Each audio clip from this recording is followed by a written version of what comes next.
Hey everybody, this is Jim the Tabletop Engineer and welcome to a new playthrough video. Today I'm doing Bug Hunt, 5 Parsecs from Home Bug Hunt. This is the mission briefing video. This is where I'm going to roll up the details of the upcoming game. And if you're not interested in this, feel free to skip it. You can jump to the next video, which will appear in a week, and that will be the actual gameplay battle with miniatures and stuff like that. In the meantime, my 3 soldiers, blue, red, and green, they have names. Red is Shanker, blue is Griggs, and green is Brinkley. They all have some XP now because they survived the last game. I also got some bonuses. In this turn, I can increase the priority plus or minus 1. Let's see, what else happened? The progress of the war is looking good. I can add 5 to the next roll when I do that. I used the evac specialty. There are 1, 2, 3, 4, 5, 6. There's 10 special one-time use cards that you can throw in and tear up and use them. I used the evac in the last video, so I've got 9 left. Now in this video, what I need to do is I'm going to be following the campaign turn, which is on page 182. So if you have the book and you want to follow along, feel free. First thing we're going to do is special assignments. Each of your soldiers, between missions, between the miniature battles, they do special things. They can go to class. They can try to increase their skills, and you get to roll a 2d6 for each of them. And so what I'm going to do is I'm just going to write blue, red, and green. And I also need to make note, some of them have already done stuff. I've got them in front of me here. All right, so like for instance, red has already had marksman training, if currently lower than 2. So his combat training is plus 2, combat skill plus 1 if currently lower than 2. So he can't do that again. He also got plus 1 XP. Did I do that? I cannot recall if I gave that to him. He should, yeah. He had 1 and then the 3 from the win. Okay, so he's done that. Let's see, what do I want red to do this time? Basically what you do is you roll 2d6 and add them together, and if they're higher than a value, it's successful. The commando course, roll a 10 or higher, and reactions or combat skill of plus 2. So I do have a combat skill of plus 2, but I do not, and reaction or combat. His reaction is 2, his combat is plus 2. So I could do a commando course for 10 or higher. That's going to be high to roll. It'll increase his reaction by 1 if lower than 3, and his combat skill plus 1 if lower than 2. Okay. Let's keep going. Let's see, what else we got here? Combat skill if currently lower than 2. But if it's equal to 2, that doesn't, lower than 2, lower than 2. So there's really no way I can increase the combat training except through XP. All right, who else does not have combat of plus 2? Green does not. So let's do green. Green will go to marksman training. He's got a combat of plus 1. I need to roll a 9 or higher here. I rolled a 12. Not bad. All right, so green will get plus 1 combat, and he gets plus 1 XP. All right, let's look at blue. Blue also has plus 2 XP, so he can't do that. All right, so it looks like red and green are going to do something similar. We could do leadership, which may take officer training course during a later turn. Officer training gives you a reaction plus 1. That's not good, but you have to roll an 11 or higher. That would have been a good roll for this one. All right, let's see. How about physical training? If speed is less than 6, it'll give you plus 1. Let's do that. Let's do blue physical training. I need to roll an 8 or higher. I rolled a 12. Yes, these are not fixed dice, I promise. Blue gets plus 1 speed and plus 1 XP. And then let's do red the same thing, 8 or higher. If I roll 12 on this again, you witnessed it, a 10, I'll take that. All right, so plus 1 speed and plus 1 XP. Let's check these dice. There's a 3, there's a 7, and the die fell. That's an 8. Rolled a lot of 6s here. That green die may be rolling, well, 1 and 2, 2 and 5. Yeah, I think the dice are okay. I think I just got lucky. All right, so after the special assignments, you go to the battle top. So that's where you do this mission generation. So I've already set up the battle area. Determine and place objectives. Place 6 dice around the table. And, okay, so I'll tell you what I'm going to do. I'm going to pause the video real quick and set up the other camera so you can see me walk through this. Hang on one second. Okay, so what I'm supposed to do is place 6 dice at key locations. So let's do this. Let me see. How am I going to do this? We will place number 1 here between the, whatever this thing is, and the power generator. We will place 2 at the top of the med center. We'll place 3 here between the generator and the, whatever that is. I'll have to come up with some names of these. We'll do 4 here at the top of the stairs in the center area. We'll do 5 up on the, whatever that is. And 6 will be right here in the shadow of the command center. All right, so we've got 6 dice placed. Let me move 4 a little further out. All right, I placed them. Roll 3d6 and remove any of the table dice that appear. All right, so I will roll 3d6, and these will help me determine which of those stay and which go. All right, so we rolled 2 3s and a 5. Okay. Roll 3d6s, remove any of the tables that do not match. Okay, so I need to take off 1, 2, I leave 3, which is there. I leave 4, which is, I take 4, and I leave 5. Okay, so those are the ones that stay. If 2 of them are the same number, the objective of that number becomes a vital objective. All right, so number 5 will be vital. No, number 3, excuse me. There were 2 3s. And number 5. So I'm going to put down 3 is vital, and 5 is just an ordinary objective. All right, so now that that's done, to determine the nature of each objective, roll it. All right, so let's do number 3. This will be to determine the objective type. It is a 3. It is a secure. All right, so for secure, the objective is completed if at the end of the round a trooper is within 6 inches and no enemy is within 6. All right, and number 5 is 5. Beacon. Beacon says, move a trooper into contact with the marker to complete this objective. Once all hack, secure, and scout objectives have completed. So I have to do that one first before I can do that one. All right. Select the mission difficulty. You may select one of 5 difficulty select sections. Note that they do not, I always do just mess me up, which is the no adjustment. It's sort of like the middle of the road. So we'll do a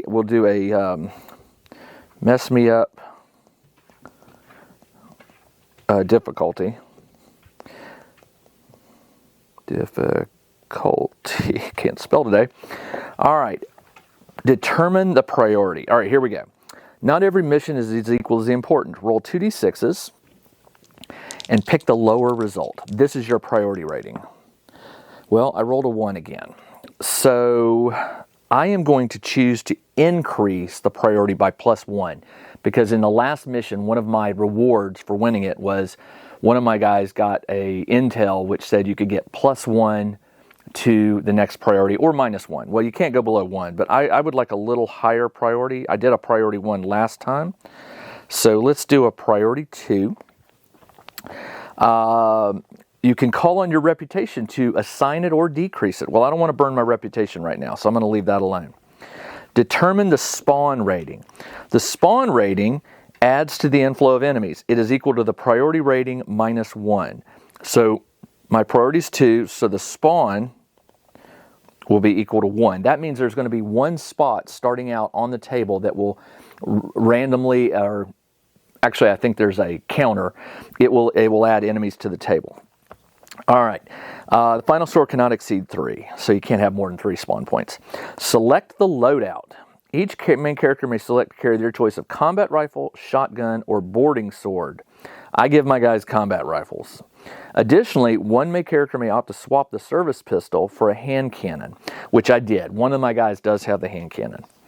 Now, determine force strength. You automatically get a fire team.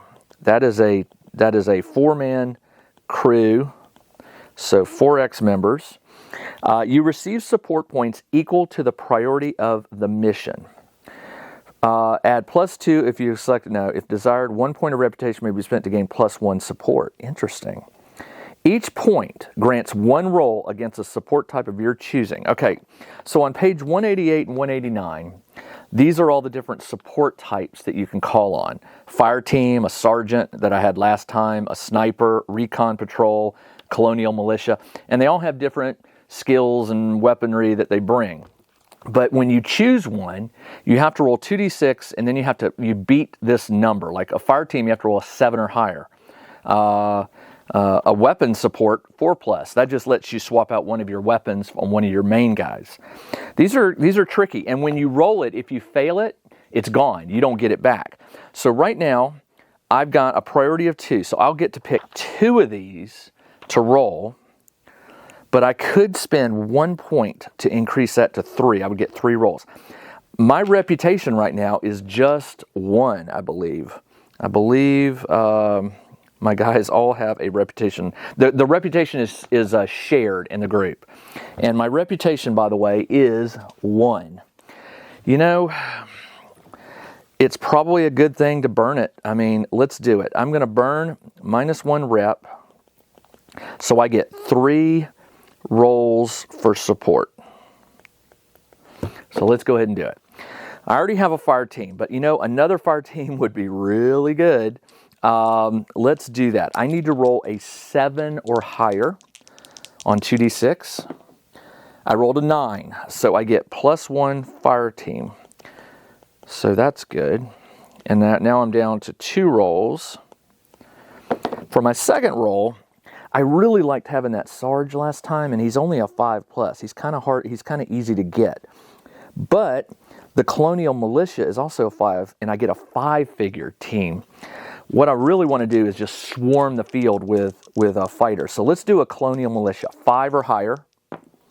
I got a 10, so I get +1 Colonial Militia. This is going to be really good. That's 5 + 8 is 13. I got 16 minis on the table so far. And I've got 1 more roll. Intel report is a 7 or higher. You get +1 bonus to activate tactical locations for the entire mission. Tactical locations are these things that are going to be around the table, and you have to roll to turn them on or defeat them. That could be a good one. Grenades, 4+. Outfit 4 figures of your choice with frag or flash grenades, or outfit 1 figure of choice with a mounted launcher and either frag or flash. Let's do the grenades. Never played with them before. Let's do it. Grenades is 4+. I think I can do that.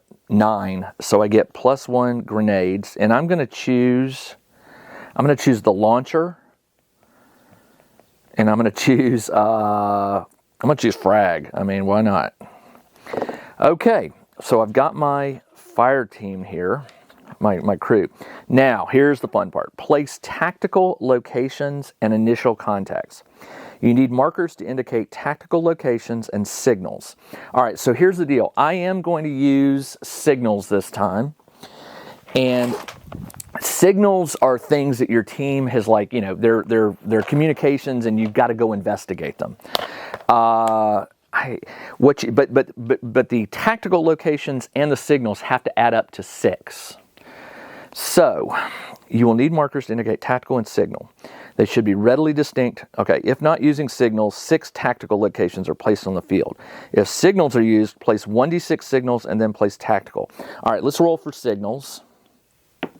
3. Okay, so it'll be 3 signals, which I use these little gray tokens to represent. And I'm sure I've got some more here. Signal. 3 signal and 3 tactical locations, which are these purple ones. Place them until the total number adds up to 6. For example, if placing 4, you would place 2 tactical. So you have to do them in pairs, basically. You do one, and then if signals are placed, then place tactical until the total number of signals adds up to 6. They should be spread as evenly around the battlefield, and if possible should be placed at least 2 inches from any objective markers. All right, so I've only got 2 objective markers, and I've got 6 of these. So I think what's going to happen is I'm going to have to place the tactical location here. It's got to be within 2 inches of an objective marker, which is going to be this. And the signals must be placed in or adjacent to a terrain feature. It doesn't have a distance. So what I'm going to do, tactical should be spread as evenly as possible, and if possible should be placed at least 2 inches from, okay, so I'll put that one there, and I'll put the signal one over here. And then I'll put this one, I've got a signal, and I'll put the signal one here, or the tactical and a signal one there, so they're 2 inches from that. And then this last one, I'm going to put them up here on the roof. So I've kind of got them in a, well, let's do them over here, because that to try to make a triangle here. So I've got one there, so I should probably put these here near the stairs. All right, there are the tactical and signals. Contacts. Place a contact marker on each objective. Once this is done, okay, so the contact markers are these small red ones, and these are what represent possible encounters with the bad guys. And I will, I have special tokens for these. I gotta find them, and then I'll replace them, but I'm gonna do those for placeholders. It says add 1 extra if you are playing the Mega Violence. I'm not. Once this is done, place 1 additional contact in the center of the table. All right, so there is a contact marker right up there on top of the building. Next, set up troops. Your forces is assumed to land by dropship just outside the battlefield. Randomly determine one of the edges. All right, here we go. So what I'm going to do is I'm going to roll a d6, and now you place them within 3 inches of the edge, but any objective must be at least 12 inches from your initial deployment. So I'm going to go 1, 2, 3, 4, and I'll re-roll 5s and 6s because I don't have a d4 with me. 3, 1, 2, 3. All right, so my guys, I'm going to start right over here behind the med center as best I can. I will be putting it, I'll be putting them over here. I'll just put a couple dice to indicate that's where they'll go. I need to get my troops. I got a lot of them. Let's see, I've got, what did I say? 4 plus 9 is 13, plus, no, 4 plus 9, 4 plus 5 is 9, plus 4 is 13, plus 5, 16 miniatures in this game. All right, set up your troops, done. And then it says tactical locations. During the mission, you will encounter tactical locations. That's these. These represent sites and situations. You only roll for them when you get with it. To investigate, a figure must be within 3 inches. So when I get within 3 of a purple, I can roll on page 191 to see what it is. Until it has been activated, a tactical location has no effect on enemies. They can go over it, anything like that. All right, contact markers, we've already done that. And the enemy table, you roll on the enemy table on page 194 the very first time that you encounter an enemy. I have a good friend, Brian, in Alabama, who has done me a huge favor and printed up with resin a bunch of bug minis for me. Thank you, Brian. And I'll be using those in this game. That's done, and that is it. That is the mission briefing. As you can see, my crew will be starting over here. The closest objective or closest tactical location is signal are up there. Then after that is this one, and then way on the other side. So this is going to be interesting. This will be I think this will be a much more difficult game since that tactical location's over there. Because in order for me to call for an evac, here's the rules. Obviously, your goal is to complete as many objectives as possible. 2 or more. There's only 2. This one and the 5 over there. The two of them are considered a success for getting XP. A vital objective counts as 2. Now, this one is a vital one, this number 3. So technically, I could just do that one, since it counts as 2 successes. But obviously, I'm going to try for that if the board is working in my favor and the dice are working in my favor. If a mission has 4 or more signals, I have 1, 2, 3. So I do not have 4. You must have investigated at least 2. So the signals are just extra if I want to do them. Failure to do so means your objective total is reduced by 1. You may attempt to evac before 2 signals have been investigated, but fewer XP will be rewarded. Round 5 on, you can request an evac, but again, I have to have at least 2. The mission has 4 more. You must investigate at least 2 before evac. So I've got to get to this one and investigate it before I call for evac. Ideally, I'd like to do both. Okay, we shall see how this plays out. All right, patrons, thank you so much. This is probably one of my favorite games, sci-fi games to play solo. And I was not really going to do 5 parsecs from home for my YouTube channel because there's a lot of time and energy that goes into setting this game up, playing it, editing the video, and stuff like that. So your support of my Patreon is what has allowed me to bring Bug Hunt to the table and to my Patreon for you guys to enjoy. I hope you like this game. In the next video, my crew will fire up their weapons and we'll see what we can do. I hope you'll join me then. All right, everybody. This is Jim the Tabletop Engineer. Take care. Check out the new RPG and Wargame newsletter. Each week, the Tabletop Engineer shares news, products, Kickstarters, and much more related to the gaming hobby. It's free to subscribe, so check out the link in the video description below to sign up.